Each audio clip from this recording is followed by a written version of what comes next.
taking all of them together. We cannot understand them. Yet ashrayam, under whose control? Yena, by whom? Yata, from whom? Pratiyate, can be conceived only from that, from whom him everything emanates. Can be conceived only that from him everything emanates. Sudora bibhavyam, beyond our sense perception or consciousness. Pranata asmi, let me surrender. Tat padam, at his lotus feet. Translation and purport by His Divine Grace, A.C. Bhakti-Vedanta Swami Prabhupada. Therefore, let me surrender unto the Supreme Personality of Godhead and offer my obeisances unto Him, who is beyond the conception of human speculation, the mind, activities, words, and arguments, who is the original cause of this cosmic manifestation, by whom the entire cosmos is maintained, and by whom we can conceive of its existence. Let me simply offer my obeisances. For He is beyond my contemplation, speculation, and meditation. He is beyond all of our material activities. Purport. One simply has to realize the greatness of the Supreme Personality of Godhead.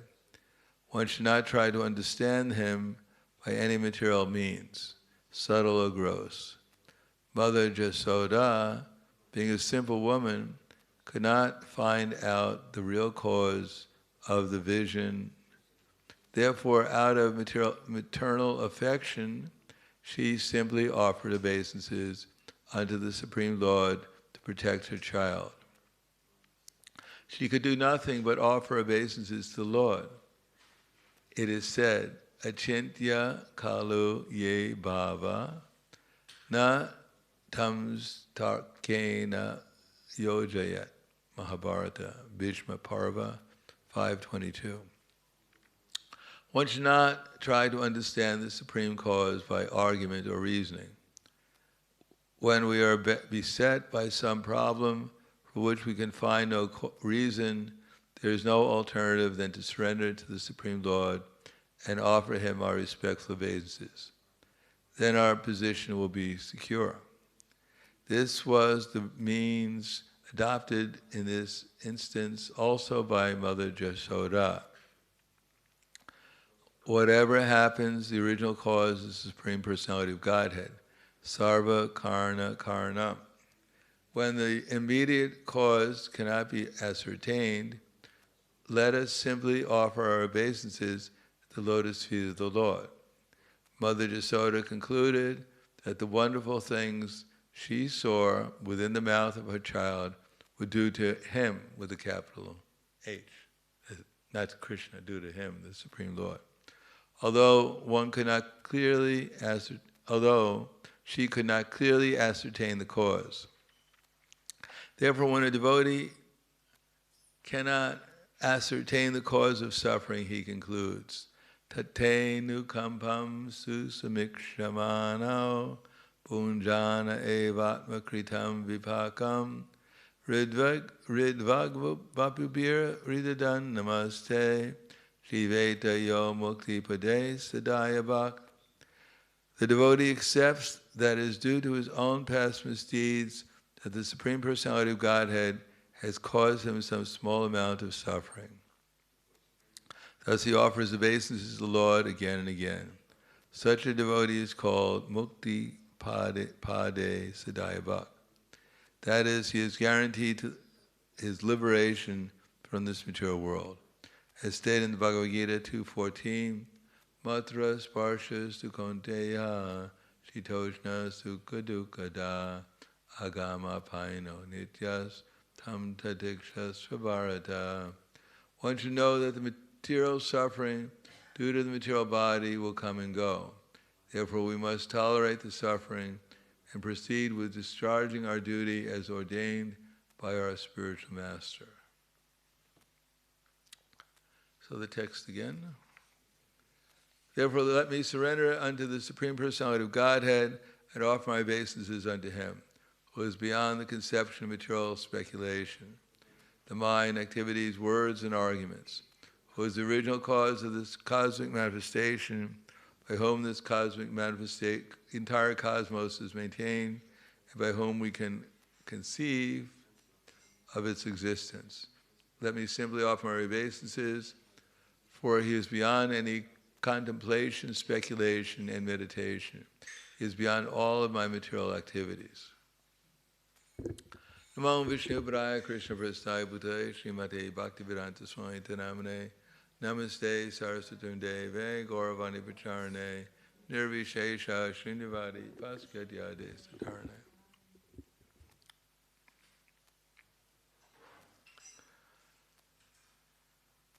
This is one of the reasons why Krishna is manifesting this pastime, to teach us that no matter how advanced we may become, we cannot always understand exactly Krishna's purpose behind what He's doing. That our realizations, our conceptions, our meditations can only go up to a point. And therefore, rather than argue with what our situation is, we should accept it that somehow or another Krishna has arranged it. Otherwise, if we try to figure out too deeply why I'm in this particular situation, then we may forget Krishna. In other words, why we're in this situation? Because Krishna put us in this situation. And why did Krishna put us in this situation? Because somehow or another, that's why He did it. Now, of course, we know, as it says here, tate nukampam susamikshimano punjana evatma kritam vipakam. It's not that we're supposed to blindly just accept our situation. But the conclusion should be, it is not Krishna's fault, it is due to our past misdeeds that we're put into an uncomfortable situation. Why He did it, it's not that He doesn't like us and therefore He enjoys watching the soul suffering. He did it because tate nukampam susamikshimano. Su means nicely. If we understand things nicely, iksha, if we see things nicely, mana, and the mind accepts it, because we can see things perfectly, and our mind may still reject what we're seeing. So when we use our intelligence properly and our mind accepts what we're seeing, susamikshimano, that's called Krishna consciousness. Tate nukampam susamikshimano. Sa iksha sama.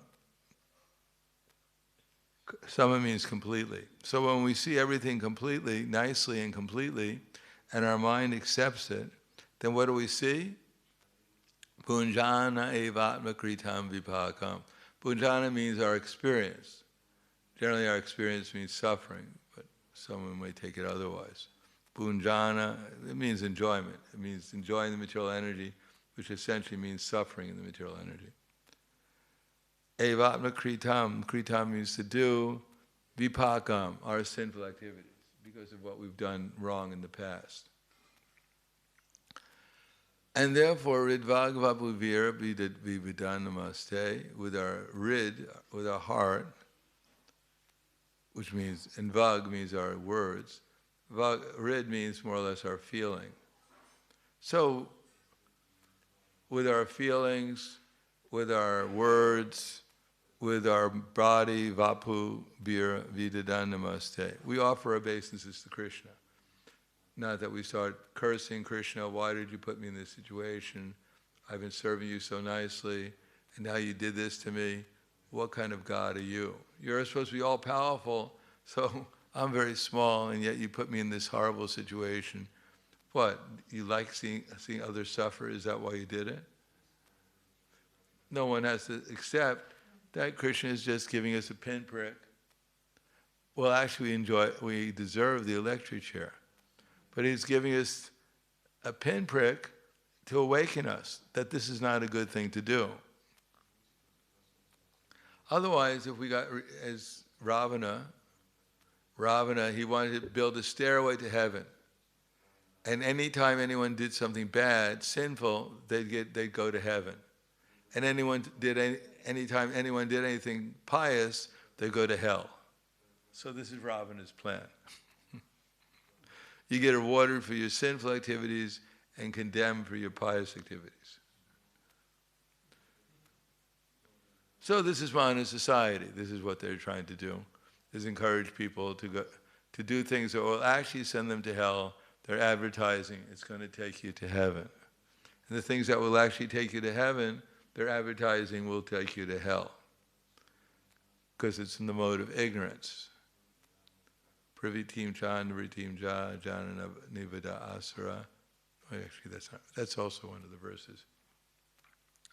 Pravitim cha, nivritim ja.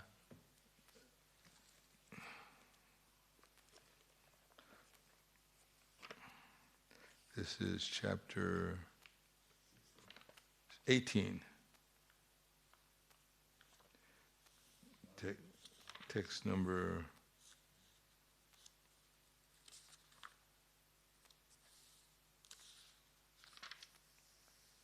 Adharmam dharma itiya manite tamasavritaha sarvatam vitparitamscha buddhisapartha tamasi. In the mode of ignorance, knowledge is, they think what is dharma is adharma. What is religious, what is to be done, they think is not to be done. And what's not to be done, they're convinced that that's what they should be doing. And therefore they always strive in the wrong direction. So, because the persons who are in ignorance are in control of the material world now, this earth, whatever we are, therefore they're directing people towards the wrong direction. Andaya tandira upagiyamanas tepisha tantra urudami vara. They're blind, and they're proclaiming that they actually have eyes to see. And people who are also blind, they believe in these so-called leaders, misleaders, believing that they have eyes to see, and they're following them. And although the leaders, since time immemorial, such leaders are continuously facing the path of birth and death, still the blind followers are going along with them. Because they're blind. They don't understand that by following such leaders, they're putting themselves into difficulty. Therefore, Naishamatis Tavadarukramanggrim Spishat Inarta Bhagavan Inavashat Nimiyasans Vishan Mahagne Matista Tavarukrim Matista Davarukramanggrim Spishat Inartam Bhagavan Inartam Mahisham Padaradevi Shekam is kinchananam nanavriti tadvat. Therefore, one has to choose someone who is tolerant at least.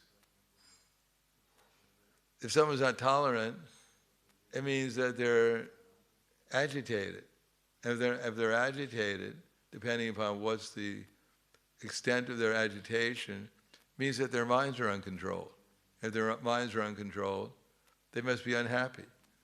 They must be suffering. Because Krishna says that there's nothing in this material, the greatest enemy is the uncontrolled mind. And if you don't believe me, just let your mind wander all over the universe and see how much you enjoy it. Sometimes it will take you to the heavenly planets and sometimes to the hellish planets. But it'll be a very uncomfortable ride, just like riding on one of these not the Ferris wheels, with steep. They have these things here, goes up and down. Roller coaster, yes. It may be seemingly exciting to some people, the fact that they're maybe thrown off the roller coaster, landing on their head first and breaking their neck. It may seem exciting because their lives are so dull. Then any excitement like that is enlivening to them. But it's not it's not the highest enlivenment that's possible. But it's the only one that they know of. Or bungee jumping. Jumping off a bridge with a rope. One person did it because he wanted to save the money. It was too expensive for him. But he didn't measure the bridge right, the height of the bridge. Therefore the rope was too short. So he saved money, but he didn't save his life. He jumped off. So this type of excitement is not exactly auspicious. It's not exactly the real excitement in life. And the real excitement begins with tolerance.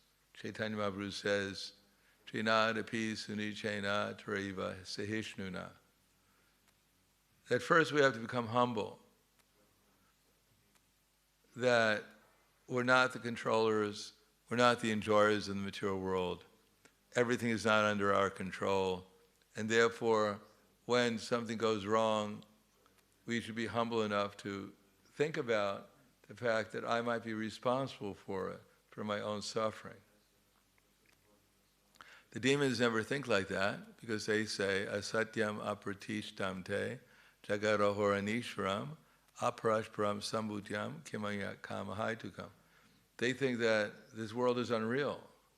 It has no foundation, has no God in control, is produced of sex desire, and has no other cause than lust. So they don't believe that they're suffering their past misdeeds. They believe it's all phantasmagorious, all going by accident, and the only thing to do is to gratify your senses. There's nothing else, because that's the ultimate truth, is lust. Therefore, they can never tolerate. Just like when Bhrigu Muni, he went to discover, on behalf of the sages, who's the supreme. So he went to his father first, Lord Brahma, and didn't offer any respects to Lord Brahma. So Lord Brahma became angry at him for not respecting him as his father. So then he went to but he controlled his anger by his immense intelligence, just like his immense intelligence is compared to water, and his anger is compared to fire. So his immense intelligence put out the fire. But it was clear that Lord Brahma became agitated.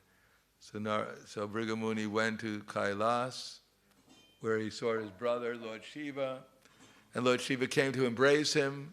My brother, thank you, so happy to see you. And Bhrigu Muni said, stop, don't touch me. You're covered with ashes from the crematorium, you're filthy, you're ghostly haunted, don't touch me. So Lord Shiva became angry at being insulted like that by words, picked up his trident to kill him. But Parvati fell across Lord Shiva's feet, begged him to spare his brother, and so Bhrigu Muni took off, not waiting to find out how tolerant Lord Shiva actually was. And he went to Sweta Dweep, where Lord Vishnu was lying on the couch, and his Lakshmi Devi was massaging his feet. And Bhrigu Muni barged into the Chintamani palace, went up to Lord Vishnu, who was lying down on the bed, and kicked him in the chest.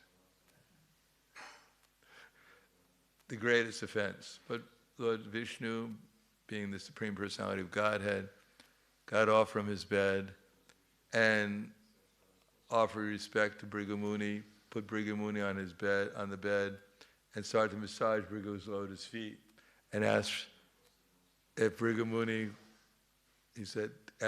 Lord Vishnu asked for forgiveness, that he was afraid that maybe Bhrigu's lotus foot was hurt by his hard thunderbolt-like chest, and he begged Bhrigu Muni's forgiveness for not properly greeting him when he came in, and asked Bhrigu Muni to stay in this Vaikuntha planet in order to purify it. So Brigamuni was completely amazed that he had committed the greatest offense against Lord Vishnu, but Lord Vishnu didn't take it at all as offensive. Instead, he was simply maintaining his relationship as the servant of his devotee. So Brigamuni understood that Lord Vishnu is the actual person who's completely situated in transcendence by his immense tolerance. So this is the tolerance we have to learn by focusing our attention on the Supreme. As Mother Jasoda was able to tolerate the situation because she focused her attention on Narayan to protect her child, fully confident that Narayan would protect him. So that's our goal also, is to learn how to fix our minds upon Krishna. And the first installment is that we should become a little humble, that we're not the controllers. We're not supposed to be the enjoyers here. We're supposed to enjoy, become happy by making Krishna happy. When we experience Krishna's happiness, then we can become happy. And when we serve Krishna's purpose, rather than serve our own purposes, then we can actually try to please Krishna, and by pleasing Krishna we can become happy. And when we become happy in Krishna consciousness, then we can also become tolerant. And when we become tolerant, then we can actually see how everything is part and parcel of Krishna. Everything is emanating from Krishna. Then the real knowledge will be revealed to us when we're not trying to, when we don't become either later when there's happiness or depressed when we're in a difficult situation. We maintain our Krishna consciousness under all circumstances. And then the result will be that we'll be able to see how wonderful everything actually is, how everything is part and parcel of the spiritual energy, and that Krishna is a complete spiritual whole. Then it's possible to start renouncing the external things, the desire for janam, for followers, for beautiful women, or men, for wealth, for liberation. Then we can gradually absorb our minds in Krishna consciousness and not become bewildered by these attractions. Then we can actually feel ourselves to be a humble atom at Krishna's lotus feet and feel ourselves to be sheltered there. And that feeling of being sheltered at Krishna's lotus feet means that we begin real devotional service, and all the perfections of real devotional service up to the love of God will be manifested gradually. So therefore we should take example from Mother Jasoda here, how to take shelter of Lord Narayan, even under very difficult circumstances. If you look into the mouth of your child and you see all the universes, it's a little difficult. Of course, nowadays people take drugs, so they may think it's perfectly normal. Nothing disturbs them. But for an ordinary person, to see such things is quite disturbing. And yet Mother Jasoda was able to maintain her equilibrium because she took shelter of Lord Narayan. So that's a perfect example for us. So I'll stop there. Thank you. Any questions, comments?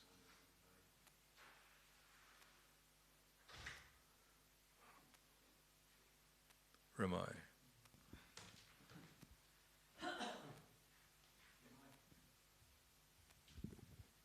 Hare Krishna Maharaj, thank you for class. Could you elaborate a little bit on how we can focus on Krishna and absorbing Krishna? You mentioned that Yashoda was absorbed in Krishna. Lord Narayan, of course, she was always absorbed in Krishna, but when she wanted to take shelter to protect Lord Krishna, then she took shelter of Narayan. So, how can we absorb? It's like the mind is always flying everywhere. So how can we absorb easily? Well, let it fly to Krishna also. If it's going everywhere, might as well also go to Krishna.